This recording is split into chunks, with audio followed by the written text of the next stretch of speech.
How to send delivery as a gift on Doordash. Hi everyone, this is Kate and welcome back to another video. And on today's video, we will learn how we can send a delivery as a gift on Doordash. So without further delay, let's get started with this video. First of all, you have to launch the Doordash application, or you can simply go to the Doordash website and log in into your account. After that, you have to find the item or meal that you want to send as a gift. When you are ready to check out, you have to look for an option to send it as a gift.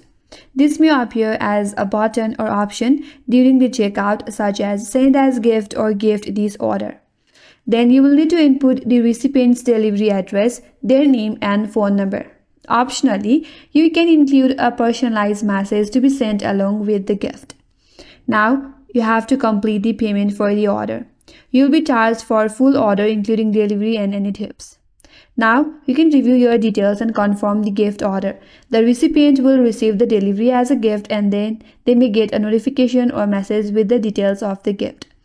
The food or the item will be delivered to the recipient address and they will enjoy the surprise.